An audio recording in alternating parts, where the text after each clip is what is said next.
이주영 실장님? 네, 이주영입니다. 지금 의원님 안 지키시고 어디 갔다 오셨어요? 모닝 지키러 갔다 왔습니다. 네, 모닝 모시러 다녀왔습니다. 아, 차를 어디 놓고 나셨구나. 기름 다 기름. 떨어져서 끝나고 바로 바로 움직여야 되는데 중간에 좀 넣고 가려고. 그러면 기름을 그 모닝은 얼마 안 들어가죠? 가득 넣어봐야 45,000원 정도? 아니 몇 리터? 30리터 정도. 연비 좋죠, 그 차는? 예, 좋습니다. 얼마 안 들어가시네요. 네. 하긴 뭐 지풀 넣었으면서 무슨 검은 세단 몰고 다니는 것보다 낫다. 나은 게 아니고요. 그냥 이게 현실입니다. 그러니까. 네. 왜 있잖아요, 막 벤츠네 무슨 어마어마하게 큰 차들 있죠. 타고 다니는데 이 양반이 사실상 수익이 없어. 그러니까 차를 주차장에만 세워놓고요. 거의 안 타고 다니는 사람도 있고 막 그래요. 진짜 웃겨. 그에 비하면 실장님 없어가지고요. 네. 우리 의원님 지역구 이야기를 못했습니다. 지역구. 그거는 네. 본인이 특허기 때문에 앞으로 계속 본인이 하셔야 돼요. 제 지역구는 와부읍, 진건읍, 조안면, 태계원면, 금곡동, 양정동, 지금동, 도농동입니다. 왜 이렇게 소개하는지 아세요? 계속해서 이렇게 소개가 하니까 방송 들으시는 분들도 와부, 네. 진건, 조안, 태계원, 금곡, 양정, 지금, 도농, 여 중에 가끔씩 무슨 기사 같은 게 네. 나오면 그 지역이 바로 떠올라요. 경기도 남양주시 뭐 어떤 특정 동, 특정 면, 특정 읍 이런 거. 소식이 하나 더 있는데 예. 12월 18일부로 네. 동이 바뀝니다. 다산일동, 다산일동. 예. 그렇군요. 예. 어쨌건 이번에 그런 분도 한 분 계셨죠. 이우현 의원. 남양주랑 연관 있지 않아요? 아, 예. 남양주 시의회 전 의장이 예. 지난 총선 때 이우현 경기도당 공천심사위원장에게 공천 헌금 5억을 주었다고 합니다. 그런데 그 중에 일부를 공천 탈락 후 돌려받았다고 하는데 이와 관련하여 검찰이 수사에 들어갔는데 이우현 전 위원장이죠. 지금 의원 그 수첩에는 20명 정도의 공천 헌금 액수가 적나라하게 적혀 있다고 합니다. 그런데 더 중요한 것은 네. 이우현 의원이 그 많은 돈을 혼자 받았을 리는 없다. 네, 그래서 그 이우현 의원으로부터 돈을 전달받은 친박 중진에 대해서 검찰이 의심하고 내사를 하고 있다. 이겁니다. 제가 이야기 들어보니까 남양주 시장은 지금 민주 세력이 된 적이 한 번도 없다면서요. 그러니까 16년 동안. 아이고 참. 남양주 시민 여러분 투표율 높이십시다. 이 방송 들으시는 분들. 자, 2부 본격적으로 시작할 텐데요. 지금 뭐 지자체 선거도 이제 다가가고 아마 예산안 처리 국면이 지나고 나면 법안 처리하고 바로 이제 사실 지자체 선거 느낌으로 갈 거예요. 전국 자체가 해가 바뀌면서 이게 이제 그걸 주도하는 게 정당들뿐만 아니라 언론들이 대부분 그런 분위기로 갈 테니까. 근데 여기서 지금 가장 관심 많은 사람 중에 한 사람이 이제 신현희 강남구청장. 실제로 이 사람은 사실상의 일베였다고 저는 보거든요. 네. 네. 지금 카톡으로 퍼나른 글들 보면은 이런 것들이 보세요. 문재인은 공산주의자, 세월호의 책임은 문재인에게 있다 등 말도 안 되는 그러니까 일배성의 것들이 있잖아요. 아니 근데 저는요 그거 보고 왜 세월호의 책임이 문재인에게 있다 이거에 무슨 앞뒤가 뭐죠? 그게 뭐 무슨 뭐 참여정부 때 어떤 법안을 뭐 해주고 이런 이야기를 연결시켰을 거라고 보거든요. 아 근데 사실 알고 보면 또 아니야. 아니죠. 그러니까 이게 다 드러났지만 국정원을 통해서 이런 작업들이 계속 이루어졌고 네. 사실은 그게 일베랑도 연관이 있으며 전에 보니까 전 국정원 직원도 같은 카톡방에 들어서 활동을 했다는 이야기까지 나왔으니까 사실은 일베성 글을 국정원을 통해 가지고 이거를 전 사회적으로 어떤 논란을 만들었던 인물이라고 저는 보거든요. 근데 부럽다. 이 신현희 구청장이요. 예.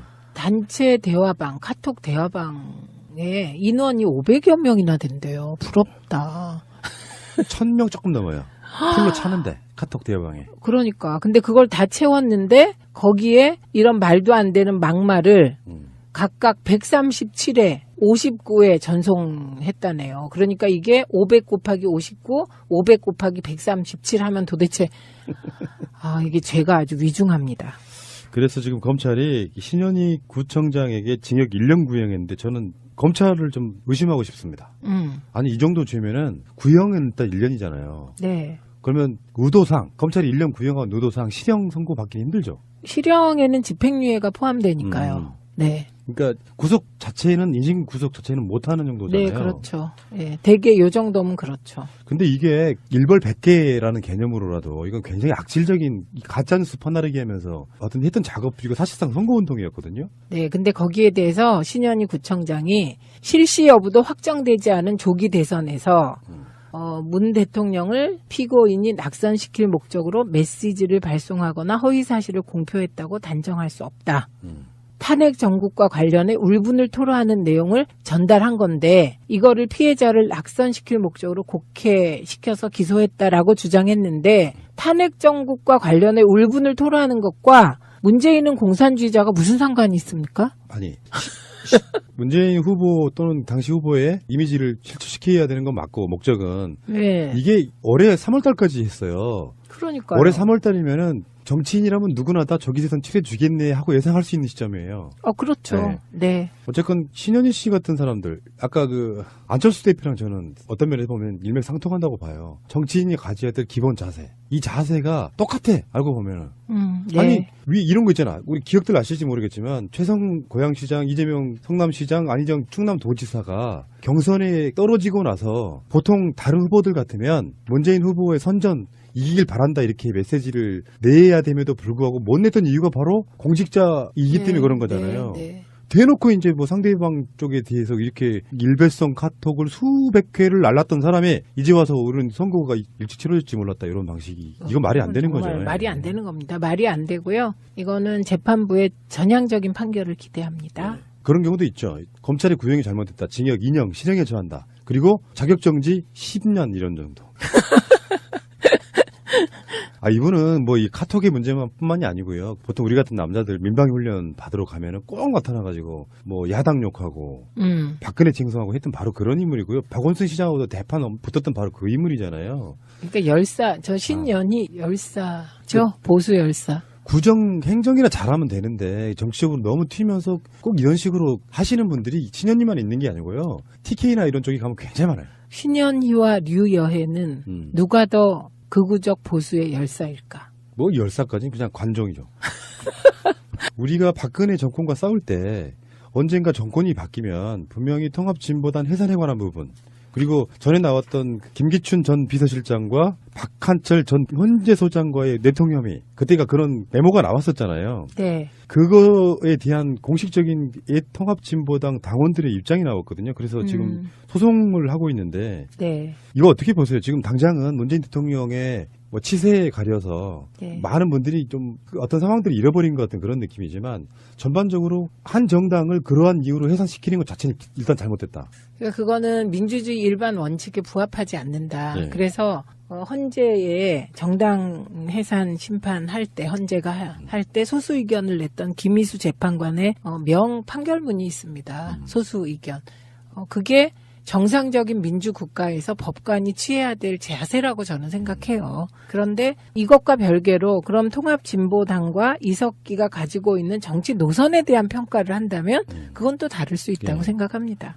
지금 김영환 비망록에 2014년 12월 17일 그러니까 통합진보당 해산 결정 전이에요.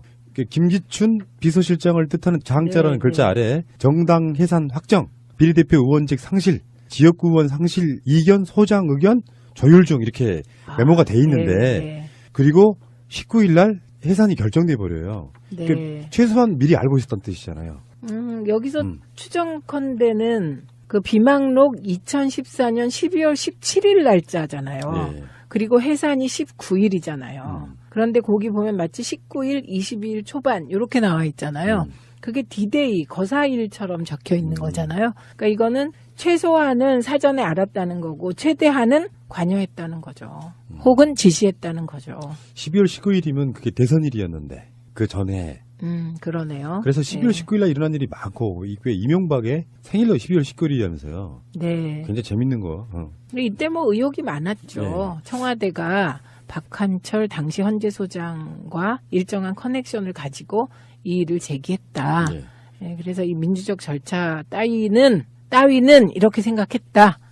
네, 그래서 이게 문제가 많이 됐고요. 저는 뭐 김희수 재판관의 당시 소수 의견에 대해서 경의를 표합니다. 되게 용기 있는 진짜. 행동이에요. 거의 사찰 당하지 않았을까 싶을 정도의 그런 네, 느낌. 네, 어쨌건 일단 역사 속에 일어난 일이고 말도 안 되는 폭압적인 일이었기 때문에 네. 어떤 식으로든지 이게 조사가 된다든지 아니면 수사가 된다든지 여러 가지 방식으로 법의 판결은 좀 받아봐야 되지 않을까 이런 생각해 보고요. 네. 문제는 손해배상 청구 소송이 들어갔어요. 그러니까 헌법상의 권리를 침해당한 그 이유가 예전에 왜 그 4.3 사건에 대해서 노무현 대통령이 제주도민들한테 사과하고 하는 것처럼 네. 이런 정부들이 이런 식으로 이제 뭔가를 해놓으면 우리가 왜 민주화 과정에서 일어났던 일들이 확정 판결이 되고 재심이 끝나고 나면 정부가 그거를 이렇게 보상을 해줘야 되는 상태인 거잖아요. 네. 어떻게 될 거라고 보세요? 이게 이제 공론화되고 조사하고 이렇게 되면? 그 일반적으로 공론화된다 그럼 뭐라고 얘기하기가 힘든데 예. 이분들이 이제 소송을 제기할 때 구체적인 항목을 제시했어요. 예, 그게 첫째가 정당 활동 자유를 침해했다. 예. 두 번째가 공정한 재판 받을 권리를 침해했다. 세 번째가 결사의 자유를 침해했다. 네 번째가 위헌 정당 당원의 낙인을 찍었다. 다섯 번째가 시민적 및 정치적 권리에 관한 국제 규약 위반을 했다. 이렇게 이제 이 항목이 정해져 있기 때문에 이 하나하나에 대해서 판단이 될 것 같습니다. 근데 적어도 그 절차적인 문제 제기, 이게 정상적인 재판과 정상적인 과정을 밟지 못했다. 이건 받아들여지지 않을까요? 그러면 지금 현재 제가 알고 있기에 그 문재인 대통령 포함해가지고 그 당시 기억들 더듬어 가보면 이건 말도 안 되는 판결이었다는 게 일반적으로 민주당 내에서 똑같은 생각인 민주당 거잖아요. 내 정서였습니다. 근데 그 당시 상황은 이게 막 통합진보당에 대해서 마지막으로 레드 컴플렉스를 막 집중 포화하던 때였잖아요. 예. 그리고 여론 지형이 안 좋았어요. 그랬기 때문에 민주당이 나서서 김희수 재판관과 같은 입장을 당론으로 채택하지 못했죠. 네. 자, 어쨌건 뭐 잘 되길 바라고요. 역사 속에 이런 일은 없어야 된다라고 나는 이야기하고 싶지만 네. 저 자유한국당 계산이요. 전 그거 굉장히 바라는 사람 중에 하나거든요. 근데 이제 통합진보당 해산 과정도 보면 이석기의 내란 음모, 국가 전복 그런 것을 이제 빌미로 한 거잖아요. 그러니까 말로 홍준표 대표가 아무리 막말을 해도 그거를 내란 음모라고 인식하긴 어려우니 그거 그냥 푸나님 바램으로. 근데 지금 돌아보면 민주당을 비겁하다고 그때 정의당도 비난을 많이 했거든요. 정의당은 김희수 헌재 전 소장 대행과 같은 입장을 공개적으로 피력했죠. 근데 지금 돌아보면 이게 정의당의 의식 수준과 일반 국민들의 생각이 차이가 그 당시엔 있었고요. 지금 생각하면 정권교체 과정에서 민주당이 필요한 비겁함을 택한 거다. 자극하지 않으면서 실리를 추구했다 이렇게 보는 건데 이제 한편으로 보면 그렇게 해서 거대한 민주당이 소수 야당들을 지켜줬어야 되지 않냐 이런 이야기도 사실 있었던 것도 사실이고요. 예, 그래서 비겁한 선택을 했었다. 필요한 비겁함이었다. 알겠고요. 어쨌건 좋은 결과 있기 바랍니다. 이주영 실장님, 네, 이주영입니다. 그 지금 의원님 안 지키시고 어디 갔다 오셨어요? 모닝 지키러 갔다 네, 왔습니다. 모닝 모시러 다녀왔습니다. 아, 차를 어디 놓고 나셨구나. 기름 다 기름. 떨어져서 끝나고 바로 움직여야 되는데 중간에 좀 넣고 가려고 그러면 기름을 그 모닝은 얼마 안 들어가죠? 가득 넣어봐야 45,000원 정도? 아니 몇 리터? 30리터 정도. 연비 좋죠, 그 차는? 예, 좋습니다. 얼마 안 들어가시네요. 네. 하기엔 뭐 지풀 넣었으면서 무슨 검은 세단 물고 다니는 것보다 낫다. 나은 게 아니고요. 그냥 이게 현실입니다. 그러니까. 네. 있잖아요. 막 벤츠 내 무슨 어마어마하게 큰 차들 있죠. 타고 다니는데 이 양반이 사실상 수익이 없어. 그러니까 차를 주차장에만 세워놓고요. 거의 안 타고 다니는 사람도 있고 막 그래요. 진짜 웃겨. 그에 비하면 실장님 없어가지고요. 네. 우리 의원님 지역구 이야기를 못했습니다. 네. 사실은 그게 일베랑도 연관이 있으며 전에 보니까 전 국정원 직원도 같은 카톡방에 들어서 활동을 했다는 이야기까지 나왔으니까 사실은 일베성 글을 국정원을 통해 가지고 이거를 전 사회적으로 어떤 논란을 만들었던 인물이라고 저는 보거든요. 근데 부럽다. 이 신현희 구청장이요. 예. 단체 대화방, 카톡 대화방에 인원이 500여 명이나 된대요. 부럽다. 1000명 조금 넘어요. 풀로 차는데 카톡 대화방에. 그러니까. 근데 그걸 다 채웠는데 거기에 이런 말도 안 되는 막말을 각각 137회, 59회 전송했다네요. 그러니까 이게 500 곱하기 59, 500 곱하기 137 하면 도대체 이게 죄가 아주 위중합니다. 그래서 지금 검찰이 신현희 구청장에게 징역 1년 구형했는데 사안 처리 국면이 지나고 나면 법안 처리하고 바로 이제 사실 지자체 선거 느낌으로 갈 거예요. 전국 자체가 해가 바뀌면서 이게 이제 그걸 주도하는 게 정당들뿐만 아니라 언론들이 대부분 그런 분위기로 갈 테니까. 근데 여기서 지금 가장 관심 받는 사람 중에 한 사람이 이제 신현희 강남구청장. 실제로 이 사람은 사실상의 일베였다고 저는 보거든요. 네. 네. 지금 카톡으로 퍼나른 글들 보면은 이런 것들이 보세요. 문재인은 공산주의자, 세월호의 책임은 문재인에게 있다 등 말도 안 되는 그러니까 일베성의 것들이 있잖아요. 아니 근데 저는요 그거 보고 왜 세월호의 책임이 문재인에게 있다 이거에 무슨 앞뒤가 뭐죠? 그게 뭐 무슨 뭐 참여정부 때 어떤 법안을 뭐 해주고 이런 이야기를 연결시켰을 거라고 보거든요. 아 근데 사실 알고 보면 또 아니야. 아니죠. 그러니까 이게 다 드러났지만 국정원을 통해서 이런 작업들이 계속 이루어졌고 일부를 공천 탈락 후 돌려받았다고 하는데 이와 관련하여 검찰이 수사에 들어갔는데 이우현 전 위원장이죠. 지금 의원 그 수첩에는 20명 정도의 공천 헌금 액수가 적나라하게 적혀 있다고 합니다. 그런데 더 중요한 것은 네. 이우현 의원이 그 많은 돈을 혼자 받았을 리는 없다. 네, 그래서 그 이우현 의원으로부터 돈을 전달받은 친박 중진에 대해서 검찰이 의심하고 내사를 하고 있다. 이겁니다. 아, 제가 이야기 들어보니까 남양주 시장은 지금 민주 세력이 된 적이 한 번도 없다면서요. 그러니까 16년 동안. 아이고 참 남양주 시민 여러분 투표율 높이십시다. 이 방송 들으시는 분들. 자 2부 본격적으로 시작할 텐데요. 지금 뭐 지자체 선거도 이제 다가가고 아마 예상 그거는 네. 본인이 특허기 때문에 앞으로 계속 본인이 하셔야 돼요. 제 지역구는 와부읍, 진건읍, 조안면, 태계원면, 금곡동, 양정동, 지금동, 도농동입니다. 왜 이렇게 소개하는지 아세요? 계속해서 이렇게 소개가 하니까 방송 들으시는 분들도 와부, 네. 진건, 조안, 태계원, 금곡, 양정, 지금, 도농 여 중에 가끔씩 무슨 기사 같은 게 네. 나오면 그 지역이 바로 떠올라요. 아, 경기도 남양주시 뭐 어떤 특정 동, 특정 면, 특정 읍 이런 거. 소식이 하나 더 있는데 예. 12월 18일부로 네. 동이 바뀝니다. 다산일동, 다산이동. 예. 그렇군요. 예. 어쨌든 이번에 그런 분도 한 분 계셨죠. 이우현 의원. 남양주랑 연관 있지 않아요? 아, 예, 남양주 시의회 전 의장이 예. 지난 총선 때 이우현 경기도당 공천심사위원장에게 공천 헌금 5억을 주었다고 합니다. 그런데 그중에